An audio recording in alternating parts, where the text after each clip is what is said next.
في السؤال رقم 10 اللي على كورس البايثون على موقع جمالتك، موجود فين؟ في lesson 6 exercise 6. في السؤال رقم 10 عايزين نحله، وده فيه تريكاية كده مهمة جدا لازم نركز فيها واحنا بنحل السؤال. السؤال بيقول لنا ايه؟ عايزين برنامج بايثون بيتحقق من رقم ده زوجي ولا فردي. طب في اكتر من حاجة بقى ممكن نحل بقى السؤال ده، بس احنا هنستخدم الحاجة اللي احنا اتعلمناها ودرسناها علشان نحل بيها نفس السؤال. طب هنحل السؤال ده على ايه؟ على موقع البروجرامز اللي احنا متعودين عليه ونحل عليه الأسئلة بتاعتنا. طيب تعالوا بقى نشوف هنحل السؤال ده ازاي، ونقسمه لنقط صغيرة علشان نوصل للنقطة الكبيرة اللي هي حل السؤال كله. أول حاجة معايا في رقم أنا عايز بقى تشيك عليه، أشوف هو odd ولا even، رقم زوجي ولا رقم فردي. فأنا أكيد كده عايز رقم، فأول حاجة هحجزها متغير يشيل رقم. فأنا عايز متغير مثلا نسميه num، ده بيساوي إيه؟ أما يساوي مثلا 9. طيب انا كده حجزت رقم اللي انا هبدا اتشيك عليه. طيب اتشيك عليه ازاي بقى اذا كان هو اود ولا ايفن؟ التشيك احنا استخدمناها اللي هي الاف، انا بتشيك على حاجه معينه، لو صح فبنفذ امر معين. فهتشيك على الامر ده الرقم، فاقول اف ايه بقى؟ هل النم موديله 2 بيساوي 0؟ لو كده فعلا فانا هطبع له برنت even.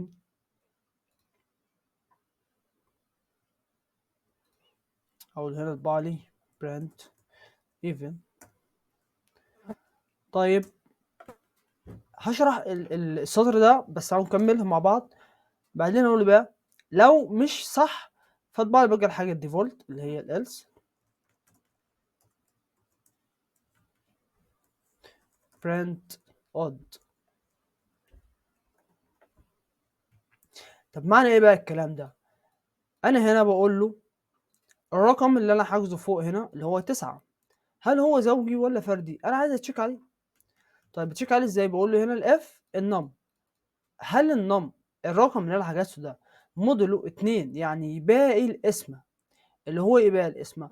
اللي هو مثلا انا هنا لو انا كتبت مثلا هنا 4 على الاتنين بيساوي كام؟ بيساوي 0. طب تمام. طب انا لو قلت هنا 7 على الاتنين، هو هيساوي 0؟ لا مش هيساوي 0، ولكن هيساوي ايه؟ هيساوي 3.5. 3.5 اللي هي 7 على الاتنين.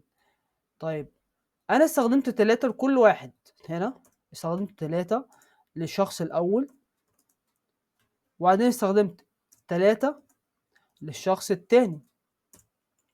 طيب هيتبقى عندي هنا نص من الشخص الأول ونص من الشخص التاني، فباقي القسمة بتاعة 7 على 2 ب1. يبقى ايه بقى؟ يبقى انا هنا باقي القسمة مش بزيرو زي ما انا بتشيك عليه فوق هنا، اللي هو هل النم موديله 2 بزيرو. طب لو صح بزيرو هيطبع حاجة معينة، انما انا لما شفت باقي القسمة ب1 فبالتالي مش هيطبع الحاجة اللي فوق، هيطبع الحاجة الإلس البديلة ليها. طب تعالى نشرح بقى الحاجة دي بطريقة أبسط من كده.